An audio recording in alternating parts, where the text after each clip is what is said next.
અથવા અશિક્ષિત પબ્લિક તેને કહી શકાય, જ્યાં વધારે પ્રમાણમાં છે, બહુ વધારે પ્રમાણમાં છે, કે એઈપીએસની સિસ્ટમ છે, આધાર એનેબલ્ડ પેમેન્ટ સિસ્ટમ.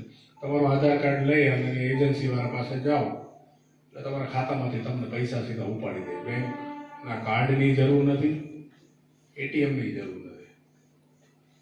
એટલે આ લોકો શું કરે, તમારા આધાર કાર્ડની જે પણ વિગતો હોય એ જો લીક થઈને આની પાસે પહોંચી ગઈ અને તમારું આધાર કાર્ડનું બાયોમેટ્રિક જો લોક નથી તો એ XYZ ગમે ને બેઠા બેઠા તમારા પૈસા ઉપાડી લેશે.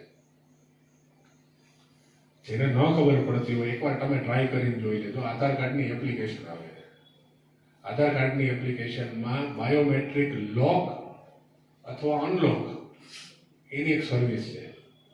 હું એપ્લિકેશન ડાઉનલોડ કરું, મારો આધાર કાર્ડ નંબર નાખું એટલે એમાં બધા ઓપ્શન તમને બતાવશે.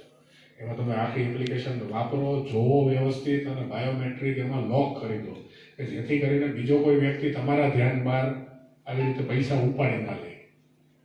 એમાં એક એવો લૂપહોલ હતો, અત્યારે બંધ થઈ ગયો, મને બહુ ધ્યાનમાં નથી, કે બધી બેંકમાં સરકારે એવું કીધું હતું કે ભાઈ માણસો પૈસા ઉપાડી શકે, સુવિધા માટે થઈ તમે આધાર કાર્ડની જે સિસ્ટમ છે પેમેન્ટની એ બાય ડિફોલ્ટ ચાલુ રાખો.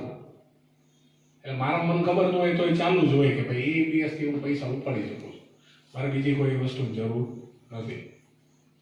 એટલે તમારે મેન્યુઅલી તમારે એમાં બાયોમેટ્રિક લોક કરવું પડે કે આ લોક કરી દીધું છે, મારામાંથી આ સિસ્ટમ થ્રુ પૈસા ઉપાડવા જોઈએ નહીં. એ આધાર કાર્ડની એપ્લિકેશનથી જ થઈ જશે.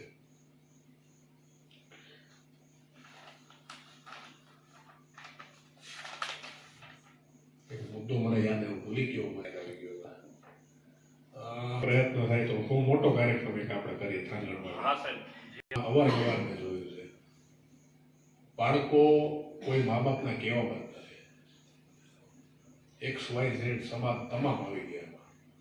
એની ગાડીની પાછળ ટુ વ્હીલર હોય તો પાછળ ઇન્સ્ટાગ્રામનું આઈડી લખેલું હોય, રાવણ લખેલું હોય, પછી આગળ એવું બધું લખેલું હોય. એ પ્રકારના બધા ફોટો વિડીયો બધા મૂકતા હોય ગાડીના, બાઇકના. અને આપણે અહીંયા પેલી દુશ્મનાવટ વાળી ખબર નહીં હું એવી બધી જબરદસ્ત સિસ્ટમ છે એટલે થોડું ઘણું આમથી આમ હોય એટલે એવા વિડીયો મૂકવાના, એવા ઓડિયો મૂકવાના, પછી માથાકૂટો થાય. પછી પોલીસ એમાં ગમે એટલી માથાકૂટ કરે તો પાછળથી તો જે થવાનું હતું એ તો થઈ ગયું. આપણે નાની વાતમાં અહીંયા માણસ મારી નાખવું એટલે કોઈ માટે કોઈ મોટી વસ્તુ નથી, એવું થઈ ગયું. પછી એક આરોપી કે બે આરોપી કે 10 આરોપીને અમે ગમે એટલા મારીએ તો ગમે એટલા જેલમાં પૂરી દઈએ અને ગમે એવી સજા થાય, પણ સામેવાળા વ્યક્તિનો એક માણસ ઓછો થઈ ગયો, એ કોઈ પાછું લાવી શકતું નથી. અને ગમે એટલા આરોપીને અમે મારીએ તો વિસ્તારની જે માનસિકતા છે એ જતી નથી. એટલે એમાં જૂની જે માનસિકતા હતી એમાં આ સોશિયલ મીડિયાએ વધારો જ કર્યો છે એવું કહીએ તો ચાલે. એનાથી કોઈ ઘટ્યું નથી. પેલા સમજો એવું હોય કે ભાઈ વાહ ઓલો વાસુકી દાદા મંદિર પાસે બેન તને ગાયરું દેતો હતો, એ મોડે મોડ કીધેલી વાતો હતી. હવે ઓનલાઈન ગાયરું દે એટલે ઓલો પોતે જ જોઈ લે કે આ મને ગાયરું દે છે, અહીંયા આવીને માથાકૂટ કરે. આટલો જ ફેર છે. એટલે થોડુંક જે મારી ઉંમરના છે અથવા જે જેમના બાળકો છે અથવા જે વડીલો છે થોડોક આ બાબતે કંઈક પ્રયત્ન કરો. બાકી સમય એવો આવશે કે મા બાપે સામેથી મને લાગે વૃદ્ધાશ્રમમાં હોઈ જવું પડશે. તું તાર રીતે રે, મારે તાર ભેગો મેળ નહીં પડે ભાઈ. બહુ ખરાબ પરિસ્થિતિ છે. હમણાં 2-3 વખતથી અહીંયા અમે થોડોક પ્રયત્ન કર્યો છે કે અહીંયા બેનો દીકરીઓ બાપુ આવી શકે શાંતિથી. મારું એક ઇન્સ્પેક્શન હતું ત્યારે મને ફરિયાદ મળી હતી કે સાહેબ અહીંયા થોડુંક આ પ્રશ્ન છે, લેડીઝ આવતી હોય છે અને આવી રીતે છોકરા છે એકદમ પેલું લુખાગીરી કરતા હોય અથવા રોમિયોગીરી કરતા હોય ને આવતા હોય છે. તો ખાલી પોલીસ જ પ્રયત્ન કરે તો દર વખતે શક્ય નથી કે બધું સારું હોય કે ભાઈ આવું ન થવું જોઈએ, અમારા ગામમાં આ તો ન જ ચાલે, અથવા ગામ પોતાના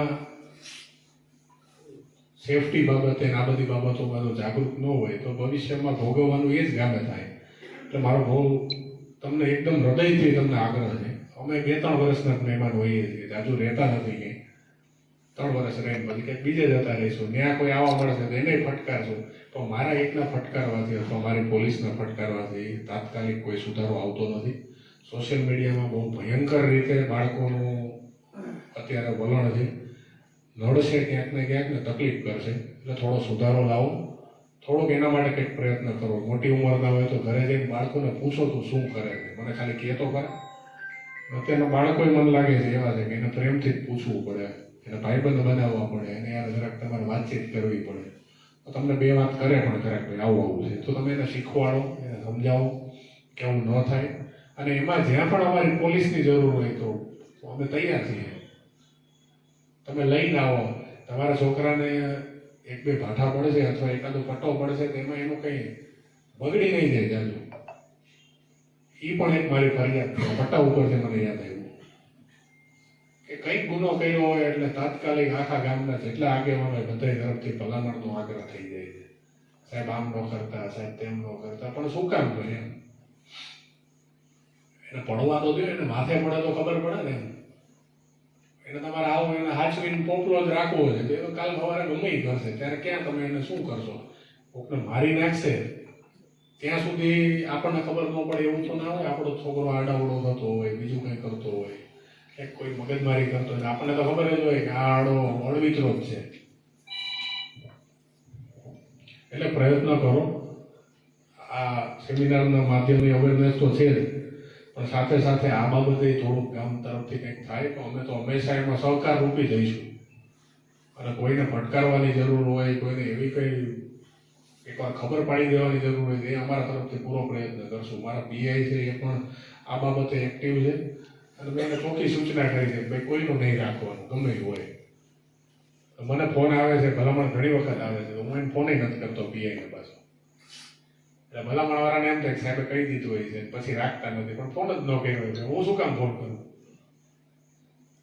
એટલે ગામ સુધરે એના માટે પ્રયત્ન કરો. ખરેખર જરૂરી છે, કારણ કે ગામની થોડી તાસીર એવી છે, ધંધા એવા હાર્ડ છે આપણા કે જેના લીધે મગજ એ જ દિશામાં રહી છે, કોઈ સુધારો નથી આવતો.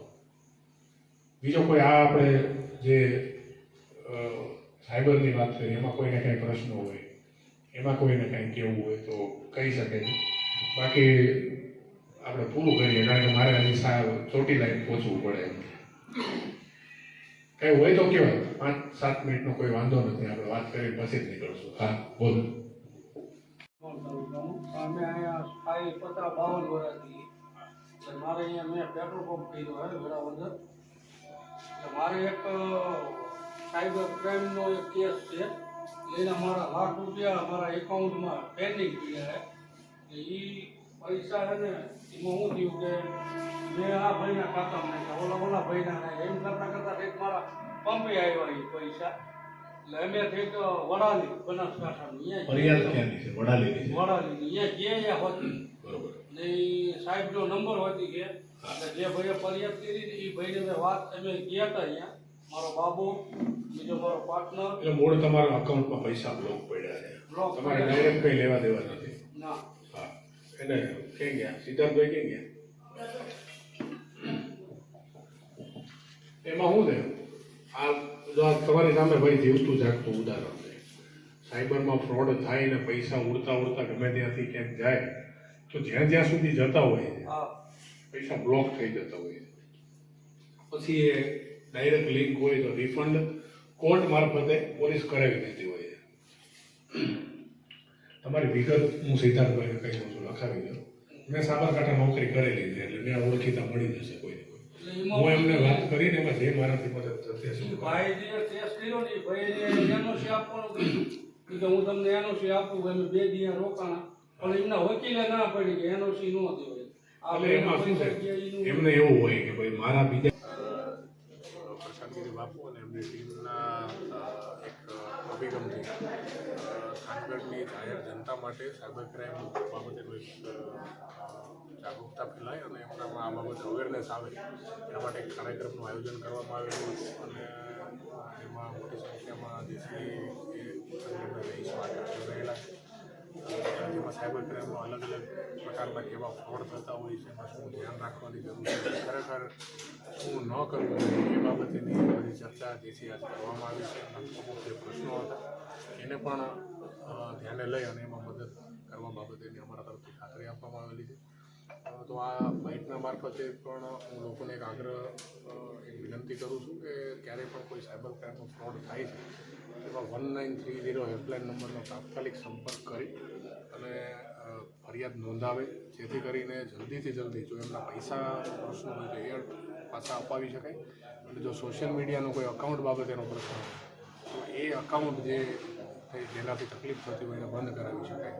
સાયબર ક્રાઇમને થોડુંક આપણે કંટ્રોલમાં લાવી શકીએ. ખૂબ ખૂબ